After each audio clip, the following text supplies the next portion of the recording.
नाज़रीन, इन वक्त असां बदीन खां 40 किलोमीटरनि जे मुफ़ासिले ते हिकु सफ़ारी पार्क जेको शहीद मोहतरमा बेनज़ीर भुट्टो जे नाले सां जेको आहे मुंसलक कयो वियो आहे।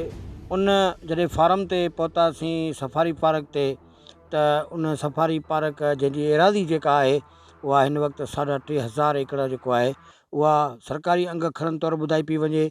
ऐं उन में तमामु वॾा ख़ूबसूरत वण बि मौजूदु आहिनि, ॿुॿरनि जा वण आहिनि, मुख़्तलिफ़ कोननि जा वण आहिनि। पर जॾहिं असां उन फॉरेस्ट जेको अंदरि पहुतासीं, उन जेको पंहिंजो ॿेलो जेको आहे सफ़ारी पार्क, उन जॾहिं अंदरि पहुतासीं त उते मुख़्तलिफ़ ऑफ़िसूं बि हुयूं, उन्हनि खे ताला लॻल नज़र आया। हुन अंदरि को बि माण्हू, को चौकीदार समेत, को नाइब कासद, पर हिन 3,500 एकड़नि ते मुश्तमिल जेको हीउ पार्क हो, हिन ते को माण्हू असांखे नज़र न आयो। पर इहो ज़रूरु नज़र आयो त हीउ असांखे उजड़ंदे नज़र आयो। हीउ जेको ॿेलो आहे, इन जो जेको पाणी आहे 3,500 एकड़नि जो, इहो फॉरेस्ट जा जेके अमलदार आहिनि उन्हनि जी मिली भगत सां जेके वॾा ज़मींदार आहिनि उन्हनि ज़मींदारनि खे जेको आहे विकिरो कयो वञे थो।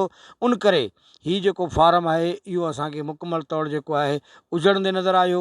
गुज़िरियल केतिरनि ई सालनि खां वठी जेके हिते फॉरेस्ट जूं गाॾियूं बीठल आहिनि उहे तव्हां ॾिठियूं आहिनि, त उन्हनि जा जेके टायर आहिनि मुंहिंजे बैक साइड ते उहे पंचर लॻल आहिनि। जॾहिं त हिन जे फार्म जा जेके 2 ट्रैक्टर ॿुधाया विया आहिनि, पर उहे ट्रैक्टरनि जो हिते को निशान मौजूदु न आहे।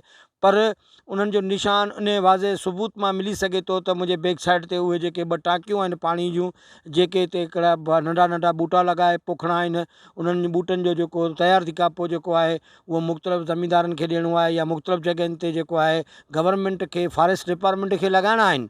पर बदक़िस्मती सां इहे जेके इदारा आहिनि, इन्हनि जूं जेको करोड़े रुपयनि जूं जेके बजट आहिनि, उन्हनि बजटनि ते जेके वेठल आहे कामोरा आहिनि, उन्हनि कामोरनि जी नज़र थी वञे थो। उहे पैसा हिननि जेको आहे जॻहियुनि ते ख़र्चु थियण बजाए उहो ख़बर न आहे किथे ख़र्चु थिए थो। मुख़्तलिफ़ वक़्तनि ते करोड़े रुपयनि जी जेका बजट अचे थी, उहा बि जेका बजट आहे हिन ई फार्म ते ख़र्चु थियण बजाए उहा जेको आहे चूंडियल जेके नुमाइंदा आहिनि उन्हनि जी नज़र थी वञे थी। जॾहिं त हिते कूंज पखी ऐं कूंज पखी खां अलावा जेके हरण आहिनि, उन्हनि हरण जे लाइ जेको आहे हिकिड़ो ख़ूबसूरत माना स्पॉट ठाहियो वियो हो, जंहिंखे चओ तरफ़ जेको आहे दाइरो ॾेई लोही गिरल सां बंदि कयो वियो हो। पर न उहो कूंज पखी उते आहे, न उहो हरण उते आहे। उहे जेके हरण हुआ, उन्हनि हरण जे लाइ बि असांखे ॿुधायो वियो आहे त उहे हितां खां नवाब शाह ऐं लाड़काणे शिफ्ट कया विया, ऐं कुझु त जेको आहे वॾियूं दावतूं थियूं, उन्हनि दावतनि ते इस्तेमालु थियो ऐं उहे कंहिंजे पेट जे नज़र थी विया। पर हीउ उहो जेको असांजो फार्म आहे जेको फॉरेस्ट डिपार्टमेंट खे संभालणो आहे, पर फॉरेस्ट डिपार्टमेंट बोर्डनि ते मौजूदु आहे, कागज़ी कार्रवाई में मौजूदु आहे, बदीन हेडक्वार्टर में संदन ऑफ़िसूं बि मौजूदु आहिनि।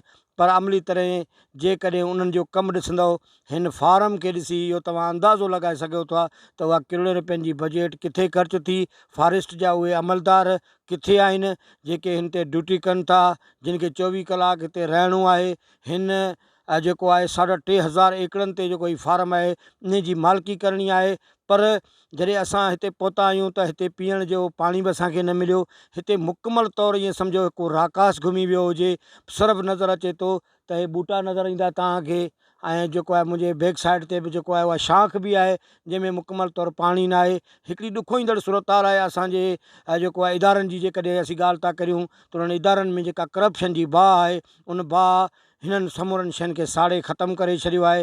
हाणे ज़रूरत इन ॻाल्हि जी आहे त सिंध हुकूमत फॉरेस्ट डिपार्टमेंट हिन 3,500 एकड़नि ते जेको हीउ आहे सफ़ारी पार्क, उन ते करोड़े रुपयनि जी जेका बजट आहे, जेका मुख़्तलिफ़ टाइमनि ते रिलीज़ थींदी रहंदी आहे, ऐं मुख़्तलिफ़ टाइमनि ते उहा रिलीज़ रक़म मुख़्तलिफ़ मुदनि में कढी वेंदी आहे, उहा ख़र्चु किथे थी, उहा ख़र्चु कंहिं कई। हाणे इहो हिकिड़ो सुवालु आहे। जॾहिं त कुझु वक़्तु अॻु इहो बि असांखे ॿुधायो वियो आहे हिते, पर इहो ॿुधायो वियो त कुझु जेको आहे इदारनि हिन जेको सफ़ारी पार्क जी जेका बजट आहे उन में जेका करप्शन थी आहे उन जी जांच बि कराई ऐं हिन जो रिकॉर्ड बि तहवील में वठी विया।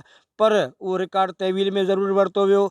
जांच जो पहिरियों मरहलो ज़रूरु शुरू थियो, पर ॿिए मरहले जी का बि रिज़ल्ट न आई, जंहिं मज़ा लॻे थो त शायदि उहे जांच कंदड़ इदारा जिन हिन जो रिकॉर्ड ज़ब्त कयो, शायदि उहे वरी बि इहे फाइल जेके आहे खोलणु कोन था चाहिनि। ऐं जेकॾहिं उहे फाइल जेके हिन वक़्तु जांच में पियल आहिनि, हिन जी इदारे खे तबाह कंदड़ माण्हुनि जे लाइ उहा जांच थियणु खपे ऐं इन फार्म उजड़ण खां उनखे बचायो वञे। कैमरामैन असगर खोसो सां गॾु राज़क रिनू खोसो, अवामी आवाज़ TV न्यूज़ बदीन। विज़िट कयो अवामी आवाज़ मीडिया ग्रुप जी वेबसाइट awamiawaz.pk।